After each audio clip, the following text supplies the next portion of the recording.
ओम गण गणपति नमः, ओम गण गणपति नमः, ओम गण गणपति नमः। ओम श्री गणेशाय नमः, ओम श्री परमात्मने नमः, ओम नमो भगवते वासुदेवाय। संक्षिप्त भविष्य पुराण ब्राह्मण पर्व में नारायणं नमस्कृत्य नरं चैव नरोत्तमं देवीं सरस्वतीं व्यासं ततो जयमुदीरये। अर्थात बद्र का आश्रम निवासी प्रसिद्ध ऋषि श्री नारायण तथा श्री नर अंतर्यामी नारायण स्वरूप भगवान श्री कृष्ण तथा उनके नित्य सखा सद नर स्वरूप नर श्रेष्ठ अर्जुन, उनकी लीला प्रकट करने वाली भगवती सरस्वती और उनकी लीलाओं के वक्ता महर्षि वेद व्यास को नमस्कार कर जय। आसुरी संपत्तियों का नाश करके अंतःकरण पर देवी संपत्तियों को विजय प्राप्त कराने वाले वाल्मीकि रामायण, महाभारत तथा अन्य सभी इतिहास, पुराण आदि सदग्रंथों का पाठ करना चाहिए।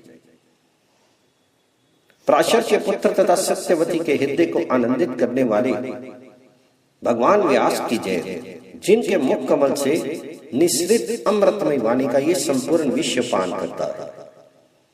वेद आदि शास्त्रों के जानने वाले तथा अनेक विषयों के मर्मज्ञ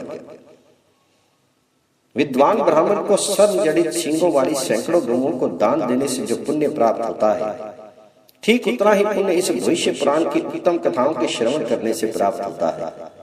एक समय व्यास जी के शिष्य महर्षि सुमंतु तथा विशिष्ट पराशर, जैमिनी, याज्ञवल्क्य, गौतम, वैशंपायन, शौनक, अंगरा तथा भरद्वाज आदि महर्षिगण पांडव वंश में समुत्पन्न महाबलशाली राजा शतानिक की सभा में गए।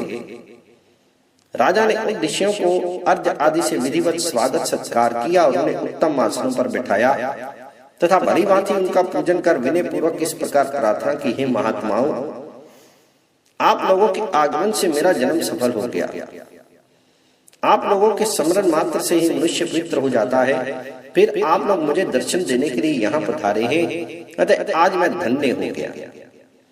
आप लोग कृपा करके मुझे उन पवित्र एवं पुण्यमय धर्म शास्त्र की कथाओं को सुनाएं, जिसके सुनने से मुझे परम गति की प्राप्ति हो।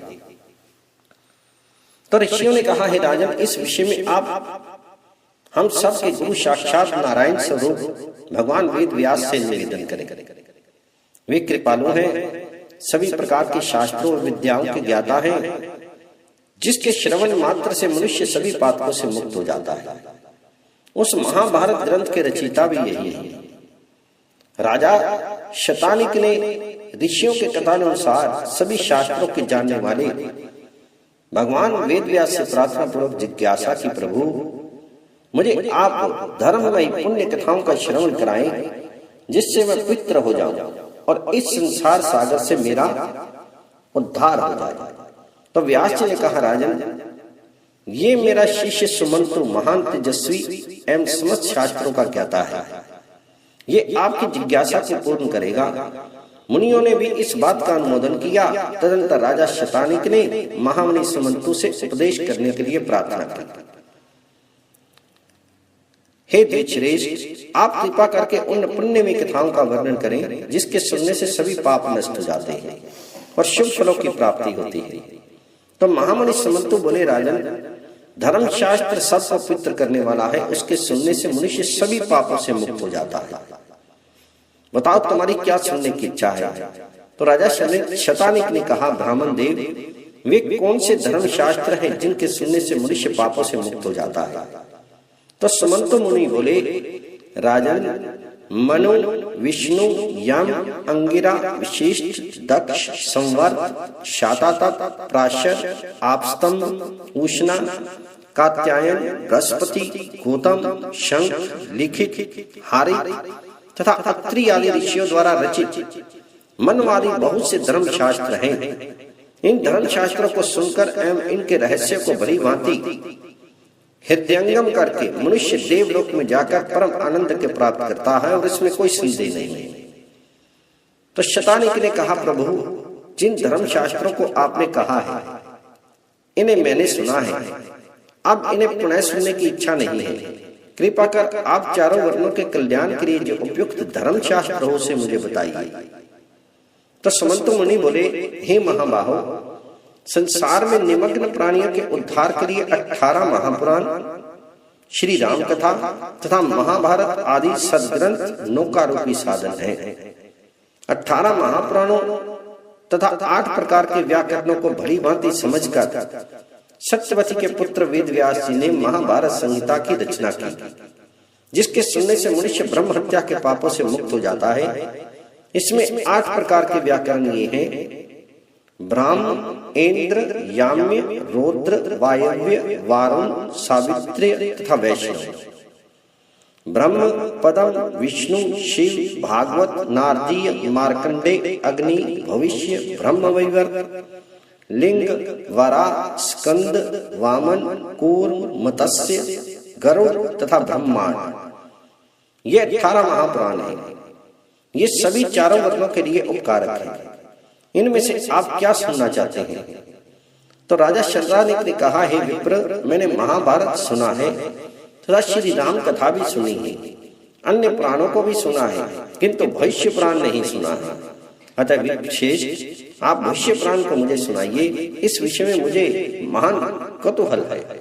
तो सुमंत मुनि बोले, राजन, आपने बहुत उत्तम बात पूछी है। मैं आपको भविष्य पुराण की कथा सुनाता हूँ, जिसके श्रवण करने से ब्रह्म हत्या आदि बड़े बड़े पाप नष्ट हो जाते हैं और अश्वमेध यज्ञ आदि यज्ञों का पुण्य फल प्राप्त होता है तथा अंत में सूर्य लोक की प्राप्ति होती है।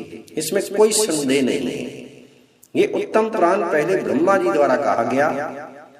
विद्वान ब्राह्मण को इसका सम्यक अध्ययन कर अपने शिष्यों तथा चारों वर्णों के लिए उपदेश करना चाहिए। इस पुराण में श्रोत एवं स्मार्त सभी धर्मों का वर्णन हुआ है। ये पुराण परम मंगलप्रद, सद्बुद्धि को बढ़ाने वाला, यश एवं कीर्ति प्रदान करने वाला तथा परम पद मोक्ष प्राप्त कराने वाला है। इस भविष्य पुराण में सभी धर्मों का सन्निवेश हुआ है तथा सभी कर्मों के गुणों और दोषों के फलों का निरूपण किया गया है। चारों वर्णों तथा आश्रमों के सदाचार का भी वर्णन किया गया है, क्योंकि सदाचार ही श्रेष्ठ धर्म है, ऐसा श्रुतियों में कहा गया है। इसलिए ब्राह्मण को नित्य आचार का पालन करना चाहिए, क्योंकि सदाचार से विहीन ब्राह्मण किसी भी प्रकार वेद के फल को प्राप्त नहीं कर सकता। सदाचार का पालन करने पर तो वह संपूर्ण फलों का अधिकारी हो जाता है, ऐसा कहा गया है। सदाचार को ही मुनियों ने धर्म तथा तपस्याओं का मूल आधार माना है। मनुष्य भी इसी का आश्रय लेकर धर्म आचरण करते हैं। इस प्रकार इस महाभविष्य पुराण में आचार का वर्णन किया गया है। तीनों लोकों की उत्पत्ति, विवाह आदि संस्कार आदि विधि, स्त्री पुरुषों के लक्षण, देव पूजा का विधान, राजाओं के धर्म, कर्तव्य का निर्णय, सूर्य नारायण, विष्णु, रुद्र, दुर्गा तथा सत्यनारायण का महात्म्य एवं पूजा विधान, विविध तीर्थों का वर्णन, आप धर्म तथा प्रायश्चित विधि, संध्या विधि, स्नान, तर्पण, वैश्य देव, भोजन विधि, जाति धर्म, कुल धर्म, वेद धर्म तथा यज्ञ मंडल में अनुष्ठित होने वाले विविध यज्ञों का वर्णन हुआ है। हे कुरुश्रेष्ठ सतानिक, इस महापुराण को ब्रह्मा जी ने शंकर को, शंकर ने विष्णु को, विष्णु ने नारद को, नारद ने इंद्र को, इंद्र ने पराशर को तथा पराशर ने व्यास को सुनाया और व्यास से मैंने प्राप्त किया। इस प्रकार परंपरा प्राप्त इस उत्तम महाभविष्य पुराण को मैं आपसे कहता हूं, इसे सुनो। इस भविष्य महापुराण की श्लोक संख्या 50,000 है। इसे भक्तिपूर्वक सुनने वाला रिद्धि, वृद्धि तथा संपूर्ण संपत्तियों को प्राप्त करता है। ब्रह्मा जी द्वारा प्रोक्त इस महापुराण में 5 पर्व कहे गए हैं: ब्राह्मण, वैष्णव, शैव, त्वाष्ट्र, प्रतिसर्ग पर्व। प्राण के सर्ग, प्रतिसर्ग, वंश, मनवंतर तथा वंश अनुचरित, ये 5 लक्षण बताए गए हैं तथा इनमें 14 विद्याओं का भी वर्णन है। 14 विद्याएं इस प्रकार हैं: 4 वेद, ऋक, यजुर, साम और अथर्व, 6 वेदांग, शिक्षा, कल्प, निरुक्त, व्याकरण, छंद और ज्योतिष, मीमांस, न्याय, पुराण तथा धर्मशास्त्र, आयुर्वेद, धनुर्वेद, गंधर्ववेद तथा अर्थशास्त्र, इन चारों को मिलाने से 18 विद्याएं होती हैं। तो समंत मुनि ने बोले, हे राजन, अब मैं भूत सर्ग अर्थात समस्त प्राणियों की उत्पत्ति का वर्णन करता हूँ, जिसके सुनने से सभी पापों की निवृत्ति हो जाती है और मनुष्य परम शांति को प्राप्त करता है। हे तात, पूर्व काल में ये सारा संसार अंधकार से व्याप्त था, कोई पदार्थ दृष्टिगत नहीं होता था, अविज्ञेय था, अतकर्य था और परसुप्त सा था। उस समय सूक्ष्म, अतीन्द्रिय और सर्वभूत में उस पर ब्रह्म परमात्मा भगवान भास्कर ने अपने शीर से नानाविध सृष्टि करने की इच्छा की और सर्वप्रथम परमात्मा ने जल को उत्पन्न किया तथा उसमें अपने तेज रूप शक्ति का आदान किया। इससे देवता, असुर, मनुष्य आदि संपूर्ण जगत उत्पन्न हुआ। वह तेज जल में गिरने से अत्यंत प्रकाशवान स्वर्ण का अंड हो गया। उस अंड के मध्य से सृष्टिकर्ता चतुर्मुख लोक पिता में ब्रह्मा जी उत्पन्न हुए। नर अर्थात भगवान से जल की उत्पत्ति हुई है, इसलिए जल को नार कहते हैं। वह नार जिसका पहले अयन अर्थात स्थान हुआ, उसे नारायण कहते हैं। ये सद, सद्रूप, अव्यक्त एवं नित्य कारण है। इससे जिस पुरुष विशेष की सृष्टि हुई, वे लोक में ब्रह्मा के नाम से प्रसिद्ध हुए। ब्रह्मा जी ने दीर्घ काल तक तपस्या की और उस अंड के 2 भाग कर दिए। एक भाग से भूमि और दूसरे से आकाश की रचना हुई। मध्य में स्वर्ग, 8 दिशाओं तथा वरुण का निवास स्थान अर्थात समुद्र बनाया। फिर महत आदि तत्वों की तथा सभी प्राणियों की रचना की। परमात्मा ने सर्वप्रथम आकाश को उत्पन्न किया और फिर क्रम से वायु, अग्नि, जल और पृथ्वी, इन तत्वों की रचना की। सृष्टि के आदि में ही ब्रह्मा जी ने उन सब के नाम और कर्म वेदों के निर्देश के अनुसार ही नियत कर उनकी अलग अलग संस्थाएं बनाई।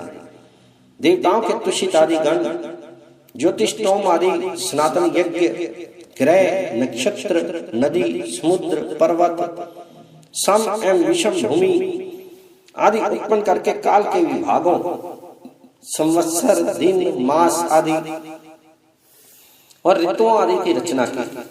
काम, क्रोध आदि की रचना करके विविध कर्मों के सद विवेक के लिए धर्म और अधर्म की रचना की और नानाविध प्रजा जगत की सृष्टि करके उनको सुख, दुख, हर्ष, शोक आदि द्वंद्वों से संयुक्त किया।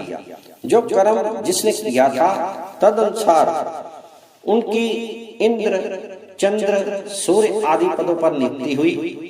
हिंसा, अहिंसा, मृदु, क्रूर, धर्म, अधर्म, सत्य, असत्य आदि जीवों का जैसा स्वभाव था, वैसा वैसे ही उनमें प्रविष्ट हुआ। जैसे विविध ऋतुओं में वृक्षों में पुष्प आदि फल उत्पन्न होते हैं। इस लोक की अभिवृद्धि के लिए ब्रह्मा जी ने अपने मुख से ब्राह्मण, बाहों से क्षत्रिय, उरु अर्थात जंगा से वैश्य और चरणों से शूद्रों को उत्पन्न किया। ब्रह्मा जी के चारों मुखों से 4 वेद उत्पन्न हुए। पूर्व मुख से ऋग्वेद प्रकट हुआ, उसे विशिष्ट मुनि ने ग्रहण किया। दक्षिण मुख से यजुर्वेद उत्पन्न हुआ, उसे महर्षि याज्ञवल्क्य ने ग्रहण किया। पश्चिम मुख से सामवेद निश्रित हुआ, उसे गौतम ऋषि ने धारण किया। और उत्तर मुख से अथर्ववेद प्रादुर्भाव हुआ, जिसे लोक पूजित महर्षि शौनक ने ग्रहण किया। ब्रह्मा जी के लोक प्रसिद्ध पंचम उदार मुख से 18 पुराण, इतिहास और यम आदि स्मृति शास्त्र उत्पन्न हुए। इसके बाद ब्रह्मा जी ने अपनी देह के 2 भाग किए। दाहिने भाग को पुरुष और बाएं भाग को स्त्री बनाया और उसमें विराट पुरुष की सृष्टि की। उस विराट पुरुष ने नाना प्रकार की सृष्टि रचने की इच्छा से बहुत काल तक तपस्या की और सर्वप्रथम 10 ऋषियों को उत्पन्न किया, जो प्रजापति कहलाए। उनके नाम इस प्रकार हैं: नारद, भृगु, वशिष्ठ, प्रचेता, पुलय, क्रतु, प्लस, अत्रि, अंग्रा और मारीच। इसी प्रकार अन्य महातेजस्वी ऋषि भी उत्पन्न हुए। अनंतर देवता, ऋषि, दैत्य और राक्षस, पिशाच, गंधर्व, अप्सरा, पितर, मनुष्य, नाग, सर्प आदि योनियों के अनेक गण उत्पन्न किए और उनके रहने के स्थानों को बनाया। विद्युत, मेघ, वज्र, इंद्रधनुष, धूमकेतु अर्थात पुच्छल तारे, उल्का, निर्घात अर्थात बादलों की गड़गड़ाहट और छोटे बड़े नक्षत्रों को उत्पन्न किया। मनुष्य, किन्नर, अनेक प्रकार के मत्स्य, वराह, पक्षी, हाथी, घोड़े, पशु, मृग, कृमि, कीट, पतंग आदि छोटे बड़े जीवों को उत्पन्न किया। इस प्रकार उस भास्कर देव ने त्रिलोकी की रचना की। इस सृष्टि की रचना करके सृष्टि में जिन जिन जीवों का जो जो कर्म और क्रम कहा गया है उसका मैं वर्णन करता हूं। हाथी, व्याल, मृग और विविध पशु, पिशाच, मनुष्य तथा राक्षस आदि जरायुज, जरायुज अर्थात गर्भ से उत्पन्न होने वाले प्राणी हैं। मत्स्य, कछुए, सर्प, मगर तथा अनेक प्रकार के पक्षी ये अंडज है, अंडे से उत्पन्न होने वाले प्राणी हैं। मक्खी, मच्छर, जूं, खटमल और जीव ये स्वेदज हैं अर्थात पसीने की ऊष्मा से उत्पन्न होते हैं। भूमि को उद्भेद कर उत्पन्न होने वाले वृक्ष, औषधियां आदि उद्भिज सृष्टि हैं जो फल के पकने तक रहें और पीछे सूख जाएं या नष्ट हो जाएं तथा बहुत फूल और फल वाले वृक्ष हैं वे औषधि कहलाते हैं और जो पुष्प के आए बिना ही फलते हैं वे वनस्पति हैं और जो फूलते और फलते हैं उन्हें वृक्ष कहते हैं। इसी प्रकार गुल्म, वल्ली, वितान आदि भी अनेक भेद हैं। ये सब बीज से तथा कांड से अर्थात वृक्ष की छोटी सी शाखा काटकर भूमि में गाड़ देने से उत्पन्न होते हैं। ये वृक्ष आदि भी चेतना शक्ति संपन्न है और उन्हें सुख दुख का ज्ञान रहता है, परंतु पूर्व जन्म के कर्मों के कारण तमोगुण से आच्छन्न रहते हैं। इसी कारण मनुष्यों की भांति बातचीत आदि करने में समर्थ नहीं हो पाते। इस प्रकार यह अचिंत्य चराचर जगत भगवान भास्कर से उत्पन्न हुआ है। जब यह परमात्मा निद्रा का आश्रय ग्रहण करके शयन करता है तब ये संसार उसमें लीन हो जाता है और जब निद्रा का त्याग करता है अर्थात जागता है तब सब सृष्टि उत्पन्न होती है और समस्त जीव पूर्व कर्म के अनुसार अपने अपने कर्मों में प्रवृत्त हो जाते हैं। ये अव्यय परमात्मा संपूर्ण चराचर संसार को जागृत और शयन दोनों अवस्थाओं द्वारा बार बार उत्पन्न और विनिष्ट करता रहता है। परमेश्वर कल्प के प्रारंभ में सृष्टि और कल्प के अंत में प्रलय करते हैं। कल्प परमेश्वर का दिन है, इस कारण परमेश्वर के दिन में सृष्टि और रात्रि में प्रलय होती है। अब आप काल गणना को सुने। 18 निमेष अर्थात पलक गिरने के समय को निमेष कहते हैं।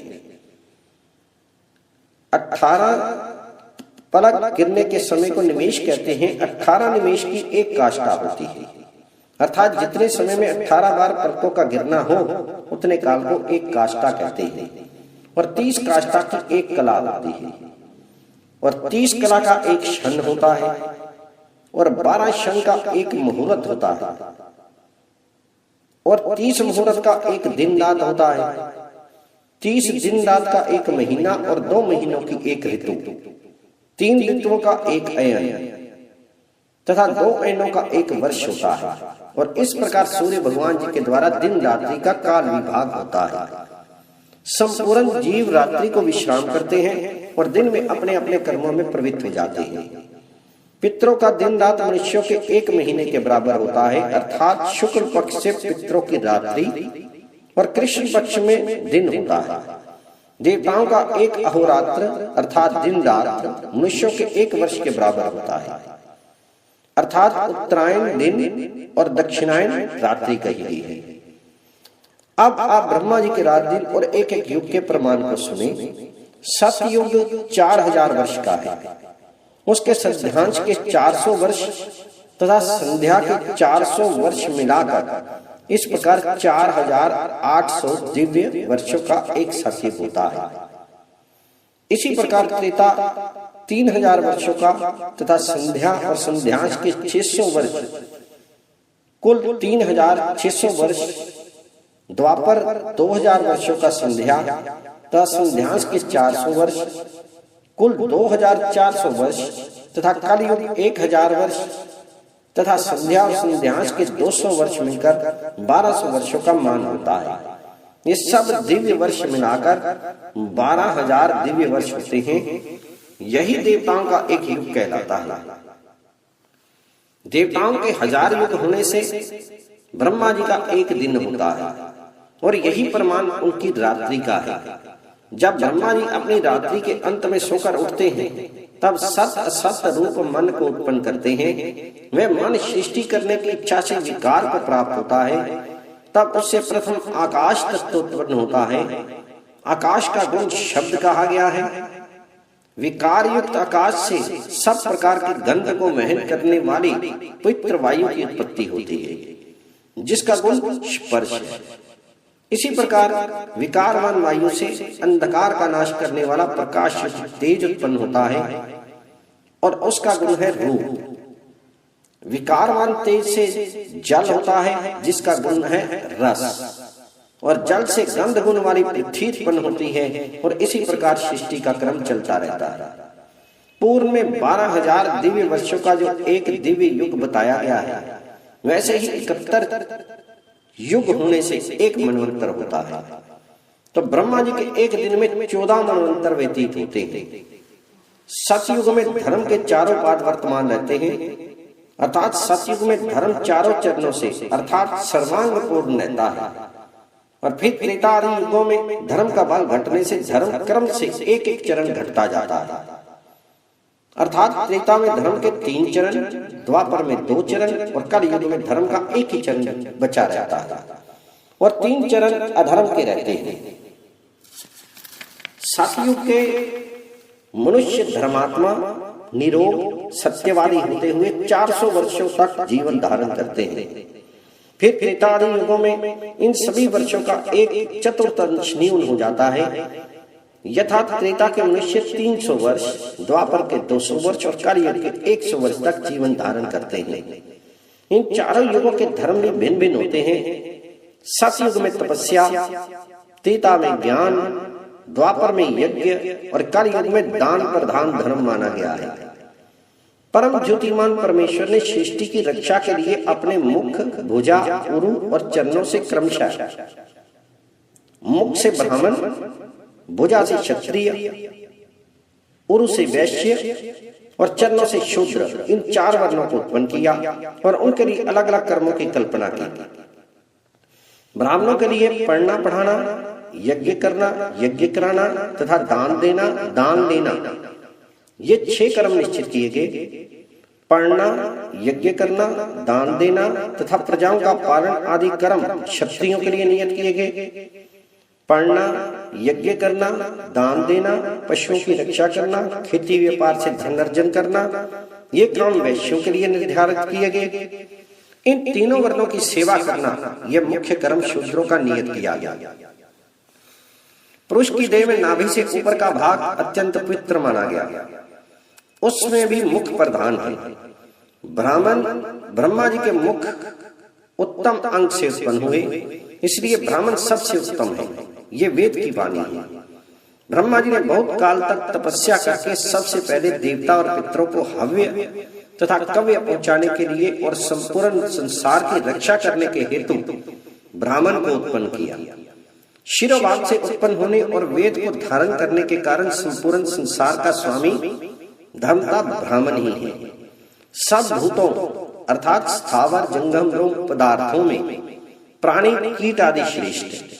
प्राणियों में बुद्धि से व्यवहार करने वाला पशु आदि श्रेष्ठ है और बुद्धि रखने वाले जीवों में मनुष्य श्रेष्ठ है। और मनुष्यों में ब्राह्मण, ब्राह्मणों में विद्वान, विद्वानों में कृत बुद्धि और कृत बुद्धियों में कर्म करने वाले तथा इनसे ब्रह्मवेता अर्थात ब्रह्म ज्ञानी श्रेष्ठ है। ब्राह्मण का जन्म धर्म संपादन करने के लिए है और धर्म आचरण से ब्राह्मण ब्राह्मणत्व तथा ब्रह्मलोक को प्राप्त होता है। राजा शतानिक ने पूछा है, महामुनि, ब्रह्मलोक और ब्रह्मत्व अति दुर्लभ है, फिर ब्राह्मण में कौन से ऐसे गुण होते हैं जिसके कारण वह इन्हें प्राप्त करता है? कृपा करके आप इसका वर्णन करिए। तो समंत मुनि बोले, हे राजन, आपने बहुत ही उत्तम बात पूछी है। मैं आपको वे बातें बताता हूँ, उसे ध्यान पूर्वक सुनिए। जिस ब्राह्मण के वेद आदि शास्त्रों में निर्दिष्ट गर्भाधान, पुंसवन आदि 48 संस्कार विधि पूर्वक हुए हों, वही ब्राह्मण ब्रह्मलोक और ब्रह्मणत्व को प्राप्त करता है। संस्कार ही ब्रह्मणत्व प्राप्ति का मुख्य कारण है, इसमें कोई संदेह नहीं है। अब राजा शतानिक ने फिर पूछा, महात्मन, वे संस्कार कौन कौन से हैं? इस विषय में मुझे महान कौतूहल हो रहा है, कृपा करके उसे भी बताइए। तो सुमंतो जी बोले, राजन, वेद आदि शास्त्रों में जिन संस्कारों का निर्देश हुआ है उसका मैं वर्णन करता हूँ।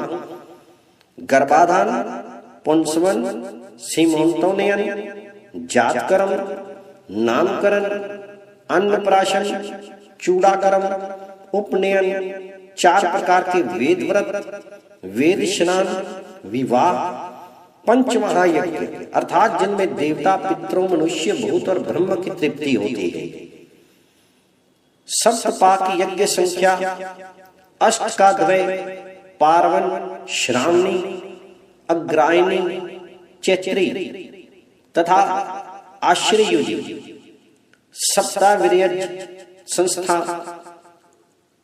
अग्र्याधान, अग्निहोत्र, दर्श पौर्णमास, चतुर्मास, निरूढ़ पशुबंध, सोत्रामणि, सप्त सोम संस्था, अग्निष्टोम, अत्यग्निष्टोम, उक्त, षोडशी, वाजपेयी, अतिरात्र, आप्तोर्याम, ये 40 ब्राह्मण के संस्कार हैं। इनके साथ ही ब्राह्मण में 8 आत्म गुण भी अवश्य होने चाहिए, जिससे ब्रह्म की प्राप्ति होती है। और ये 8 गुण इस प्रकार हैं: अनसूया अर्थात दूसरों के गुणों में दोष बुद्धि नहीं रखता, दया, क्षमा, अनायास अर्थात किसी सामान्य बात के पीछे जान की बाजी ना लगाना, मंगल अर्थात मांगलिक वस्तुओं का धारण करना, अकारपण्य अर्थात दीन वचन नहीं बोलना और अत्यंत कृपण नहीं बनना, शोच अर्थात बाह्य और अभ्यंतर, बाहर की और अंदर की शुद्धि रखना, और अस्पृहा, ये 8 आत्म गुण हैं। इनकी पूरी परिभाषा इस प्रकार है: गुणी के गुणों को ना छिपाना अर्थात प्रकट करना, अपने गुणों को प्रकट ना करना तथा दूसरों के दोषों को देखकर प्रसन्न ना होना, ये अनसूया। अपने प्राय से मित्र और शत्रु में अपने समान व्यवहार करना और दूसरों का दुख दूर करने की इच्छा रखना, ये दया। मन, वचन अथवा शील से कोई दुख भी पहुंचाए तो उस पर क्रोध और वैर नहीं करना, उसको क्षमा कहते हैं। अभक्ष्य वस्तु का भक्षण नहीं करना, निंदित पुरुषों का संग नहीं करना और सदाचार में स्थित रहना शोच कहा गया है। जिन शुभ कर्मों के करने से शरीर को कष्ट होता है, उस कर्म को हठात नहीं करना चाहिए, ये अनायास है। नित्य अच्छे कर्मों को करना और बुरे कर्मों का परित्याग करना, ये मंगल गुण कहलाता है। बड़े कष्ट एवं परिश्रम से, न्याय उपार्जित धन से उदारता पूर्वक थोड़ा बहुत नित्य दान करना अकारपण्य है। ईश्वर की कृपा से प्राप्त थोड़ी सी संपत्ति में भी संतुष्ट रहना और दूसरों के धन की किंचित भी इच्छा नहीं रखना, ये अस्पृहा है। इन 8 गुणों और पूर्वक संस्कारों से जो ब्राह्मण संस्कृत हो, वह ब्रह्मलोक तथा ब्रह्मत्व को प्राप्त करता है। जिसकी गर्भ शुद्धि हो, सब संस्कार विधिवत संपन्न हुए हो और वह वर्ण आश्रम धर्म का पालन करता हो, तो उसे अवश्य मुक्ति प्राप्त होती है।